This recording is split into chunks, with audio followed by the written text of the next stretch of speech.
তো আদালতি বিচারের আগে তাহলে সিদ্ধান্ত নেওয়া তো ঠিক হলো না। যদি তারা এটা বলে থাকেন যে বিষয়টা আদালতে বিচার্য, তা আদালতে বিচার্য, আদালতে তো কোনো সিদ্ধান্ত হয়নি, এখনো পেন্ডিং, রাইটও হয় নাই, রংও হয় নাই। তা যদি না হয়ে থাকে তাহলে ওনারা জেনে জেনে যে সিদ্ধান্ত নিলেন যে শপথ নেবেন না, ওটা কোন আদালত? তাহলে বোঝা যাচ্ছে আদালতের পেন্ডিং এই কথাটাকে একটা দোহাই হিসেবে ব্যবহার করতে চেয়েছেন। আদালতে পেন্ডিং এই কথা যদি কেউ মানে, তাহলে যতক্ষণ আদালতে সিদ্ধান্ত না হয়েছে ততক্ষণ পর্যন্ত বিধানে যা আছে এটা মানতে হয়। এটা নিয়ম। নিয়মটা পাল্টাবে কিভাবে? যখন আদালত বলবে যে এটা অসাংবিধানিক, তখন থেকে আর মানার দরকার নেই। কিন্তু যতক্ষণ বলবে অসাংবিধানিক না, ততক্ষণ তো এটা অপারেটিভ, এটা অ্যাকশন। আইন তো আছে, কিন্তু আইনটা মানেন নাই। এরপরে তারা বলছেন আমরা রাজনৈতিক বক্তব্যটা বলি। এরপরে বলছেন যে একটা রাজনৈতিক বক্তব্য বলি। সেটা কি? এটা তো ফ্যাক্টাম ভ্যালিড, এটা ঘটনাক্রমে সিদ্ধ, অধ্যাদেশ জারি হয়েছে, গণভোট অনুষ্ঠিত হয়েছে, সেটার বৈধতা আছে। সেই বৈধতা কিভাবে দিবেন তারা? সংবিধানের চতুর্থ তফসিলে যখন বিগত গভর্নমেন্টের সময় কর্মকাণ্ডকে কিছু একটা বাদে আর দুই একটা বাদে বৈধতা দেয়া হবে, তখন সেটা লেজিটিমেট হয়ে যাবে, everything covered by the fourth schedule হয়ে যাবে। তাহলে সমাধানটা কি দিচ্ছেন? তারা পার্লামেন্টে একটা কমিটি গঠন করার প্রস্তাব করেছেন। এই কমিটিতে আলাপ করবেন, করে সংবিধান সংশোধন বিল আনবেন। বিল নিয়ে এসে বিগত 5ই আগস্ট থেকে 12ই মার্চ পর্যন্ত, 12ই ফেব্রুয়ারি পর্যন্ত যা কিছু হয়েছে এটাকে সংবিধানের চতুর্থ তফসিলে একটা কাভারেজ দিবেন, দিয়ে বলবেন যে সবকিছু লেজিটিমেট হয়ে গেছে। This is the road map. আমরা যা বুঝতে পেরেছি এখনো। ল্যাঙ্গুয়েজটা কি তাদের ল্যাঙ্গুয়েজটা হলো সেটা লেজিটিমেট হয়ে যাবে, everything covered by the fourth schedule হয়ে যাবে। কবে? দুই একটা বাদে বাকি সবগুলোকে এটা করবে। এখন প্রশ্ন হলো এটাকে তারা আগে করেন নাই? এই কাজ তো তারা করেছেন। বাংলাদেশের সংবিধান তো কাটাছিড়া তারাই করেছেন। শহীদ প্রেসিডেন্ট জিয়াউর রহমানের আমলে তারা এই কাজ করেছিলেন। তারা এসে বলেছিলেন যে 15ই আগস্ট 1975 থেকে 9ই এপ্রিল 1979 সাল পর্যন্ত যা কিছু করা হয়েছে এইগুলো কোনো আদালতে প্রশ্ন উত্থাপন করা যাবে না। তাহলে একটা লিগ্যাল কাভারেজ দিলেন। এই লিগ্যাল কাভারেজ কোথায় দিলেন? এই লিগ্যাল কাভারেজ দিলেন সংবিধানের চতুর্থ তফসিলের প্যারাগ্রাফ 3A অ্যাড করে। 3A তে গিয়ে বললেন যত মার্শাল ল, অর্ডার, রেগুলেশন, বাইলজ এতদিন থেকে এতদিন পর্যন্ত যা কিছু করা হয়েছে এগুলো কোনো আদালতে প্রশ্ন উত্থাপন করা যাবে না।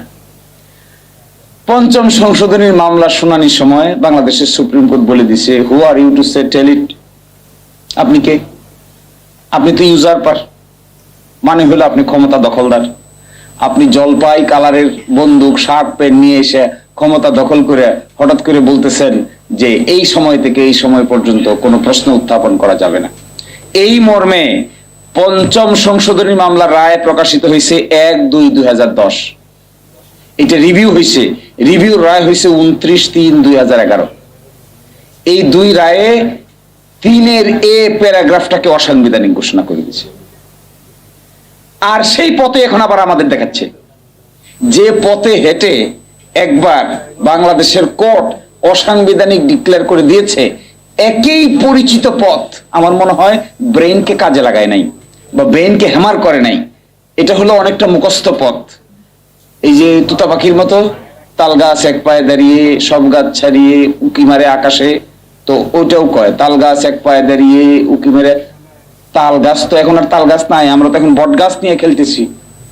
ওটা তার আগের মতো তাল গাছ নাই। ওরা ভাবছে তাল গাছ কি মিলিটারি শাসন জারি করছিল, অসাংবিধানিক হয়েছিল। ওই অসাংবিধানিক জায়গাটাকে সাংবিধানিক করার জন্য 3A যোগ করছে। এখনো বলতেছে একই কায়দায় 4th শিডিউলে গিয়ে 3A যোগ করে দিব, আর না হলে প্যারাগ্রাফ 17 আর 18 যোগ করে দিবে। 17-এ কি ছিল? 17-এ ছিল ওই সময়টাকে আর একটু ডিটেইল বৈধতা দিয়েছে। এখন আমাদেরকে রাস্তা তারা দেখাচ্ছে, কি দেখাচ্ছে? বলেছে যে একটা লেজিসলেটিভ সবকিছু ঠিক হয়ে যাবে যদি আমরা 4th শিডিউলে গিয়ে এরকম একটা কাভারেজ দিয়ে দিই, তাহলে 5ই আগস্ট থেকে এই সময়ের মধ্যে কোন আদালতে প্রশ্ন উত্থাপন করা যাবে না। এই যে প্রশ্ন উত্থাপন করা যাবে না বলবে, এইটাকে চ্যালেঞ্জ করে আদালতে প্রশ্ন উত্থাপন হবে। রং ডাইরেকশন। আমরা কি রাস্তা বের করেছিলাম? আমরা রাস্তা বের করেছিলাম যে no, this is not the road, এটা কোনো রোড না।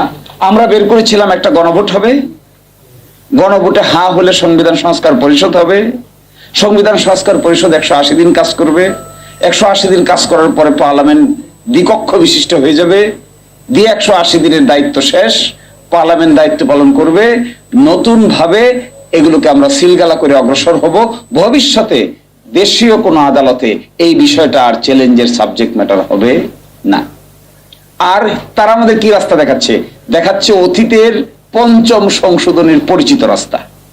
এই 5ম সংশোধনীর পরিচিত রাস্তাটা ডেঞ্জারাস তাদের জন্য, বিপ্লবীদের জন্য।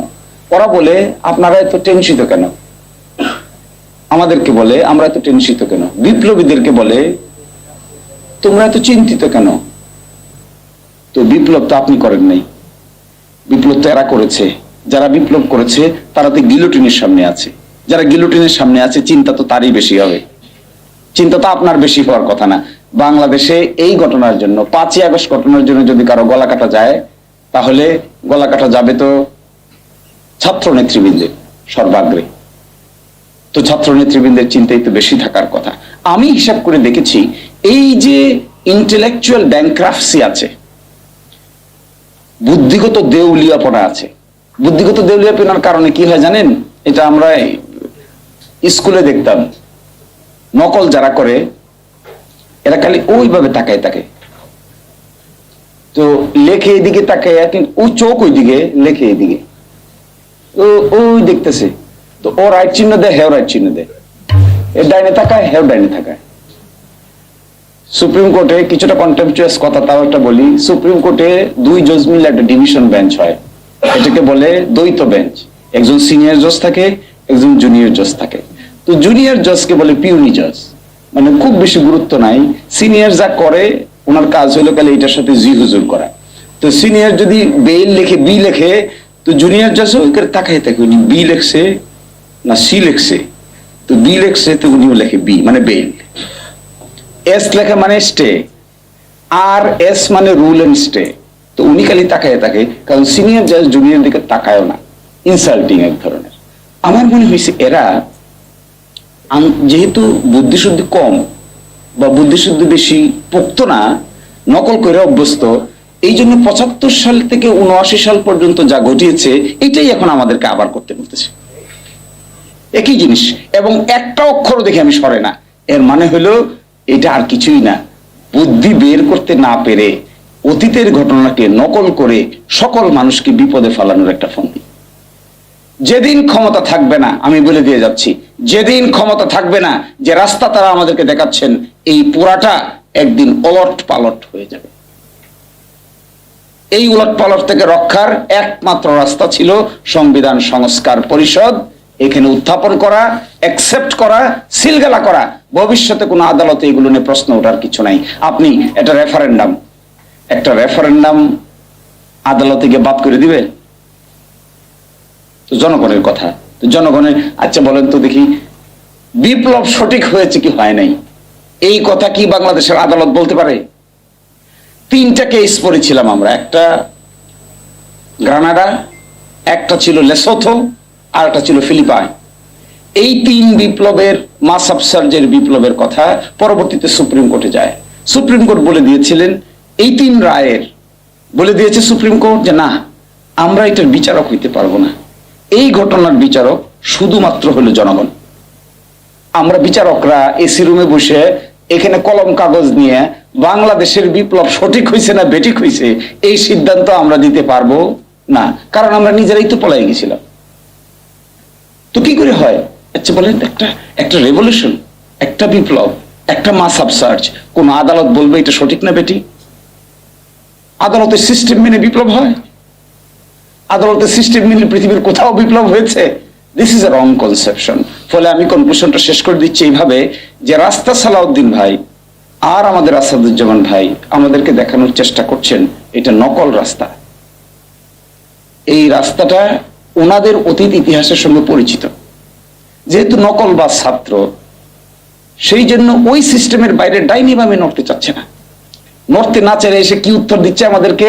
সংবিধানের 4th শিডিউলে আমরা একটা প্যারাগ্রাফ যোগ করে দিব, ওই প্যারাগ্রাফটা যোগ করে দিয়ে আমরা বলবো যে এই সময় থেকে এই সময় পর্যন্ত যা হয়েছিল এটা নিয়ে কোনো আদালতে প্রশ্ন উত্থাপন করা যাবে না। আমি সামনাসামনি পাইলে এই প্রশ্ন আমাদেরকে জিজ্ঞেস করা দরকার। আপনারা তো যোগ একবার করেছিলেন, 5ম সংশোধনী দিয়ে যোগ করেছিলেন, তো এটা গেল কোথায়? 7ম সংশোধনী দিয়ে এরশাদ সাহেব যোগ করেছিল, এটা গেল কোথায়? আর্টিকেল প্যারাগ্রাফ 17 নাই, প্যারাগ্রাফ 18 নাই, প্যারাগ্রাফ 19 নাই, প্যারাগ্রাফ 3 নাই। 3ও গেল, 18ও গেল, 19ও গেল, আদালতের মাধ্যমে গেল, রিভিউতে পারলেন না। ওই রায় তো স্টিল বহাল। আর সেই বহাল রায় রেখে আমাদেরকে বলতেছেন আরেকটা প্যারাগ্রাফ যোগ করে দিলেই সবকিছু নাকি লেজিটিমেট হয়ে যাবে। এই রাস্তা ভুল। আমি আপনাদেরকে বলছি যে সলিউশন তারা দেখাচ্ছেন, এটা আমরা যতটুকু আইন কানুন লেখাপড়া করেছি, this is a wrong route, completely wrong route. Wrong route সেটা ছিল দেখেই তুষাররা আমরা ছিলাম তো সেখানে দিনের পর দিন আলোচনা করে রাইট রুটটা কি হবে, যে রুটটা অধিকতর স্ট্রঙ্গার, শক্তিশালী, ভবিষ্যতের জন্য সেফগার্ড হবে, এইটাই ছিল সেই রুট। তারা বলছেন প্রেসিডেন্ট সে অর্ডার দিতে পারে না। আচ্ছা বলেন, প্রেসিডেন্ট সে অর্ডার দিতে পারে না, প্রেসিডেন্ট 3A ট্রানজিশনাল পিরিয়ড, এ আর এক অন্য কাহিনী। আশ্চর্য ব্যাপার। ওনারা এই সময়টাকে কি হিসেবে আখ্যায়িত করতে চান জানেন? ওনারা আখ্যায়িত করতে চান, এই সময়ের নাম দিচ্ছেন তারা ক্রান্তিকালীন সময়। এখানে বলছেন যে ক্রান্তিকালীন সময়, ওনারাই বলছেন 72 সালের পরে আর ক্রান্তিকালীন সময় নাই। আপনারা দেখেন না, ওনারা আর্গুমেন্ট করে যে প্রেসিডেন্ট 72 সালের পরে আর কোনো অর্ডার দিতে পারে না। শুনছেন? 72 সালের পরে অর্ডার দিতে পারে না। প্রেসিডেন্ট 72 সালে অর্ডার গুলো দিয়েছিল কিসের অধীনে? ট্রানজিশনাল পিরিয়ডের অধীনে, ক্রান্তিকালীন সময়। এখন আবার এসে 4র্থ তফসিলে ঢুকতে চাচ্ছেন। 4র্থ তফসিলই তো ক্রান্তিকালীন সময়। তো যদি তখনকার প্রেসিডেন্ট ক্রান্তিকালীন সময় যারা আদেশ দিতে না পারেন আর 72-এর পরে তা ক্লোজ হয়ে গিয়ে থাকে, এখন যে আমাদেরকে আবার 4র্থ তফসিলে ঢুকতে বলতেছেন, তো 4র্থ তফসিলে ঢুকছে বলার মানে কি? ক্রান্তিকালীন সময়ের ভিতরে ঢুকানো। তো ক্রান্তিকালীন সময় হলে কি হবে? প্রেসিডেন্ট অর্ডার দিতে পারবে? আপনারা বলেন প্রেসিডেন্ট অর্ডার দিতে পারবে না। তো প্রেসিডেন্ট অর্ডার না দিলে 4র্থ তফসিলের কথা কেন বলছেন আমাদেরকে? অর্থাৎ তালে গুলে পাকাই গেছে। তো আমি এই এতটুকু বলি, আমাদেরকে এই রং রুটে নিবেন না, please come to the right root.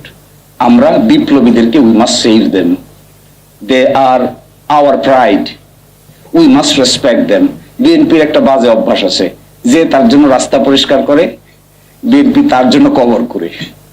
বিএনপির ইতিহাসে অতীতে যাদের রাস্তা পরিষ্কারের কারণে বিএনপি ক্ষমতার স্বাদে আসছে, দেখবেন সবাই কারো পাশেই শেষ পর্যন্ত বিএনপি স্ট্রংলি দাঁড়ায় নাই। এটা একটা খারাপ দিক, এটা ভালো কিছু না। So we have to be very careful যে রং রুটে যাওয়া যাবে না। উদাহরণটা, সমাধানটা কি? সমাধানটা হলো রাইট রুট। রাইট রুট কি? জুলাই জাতীয় সনদ বাস্তবায়ন আদেশ, সেকশন 7, সেকশন 8, সেকশন 9, সেকশন 10, এটা হলো রাইট রুট।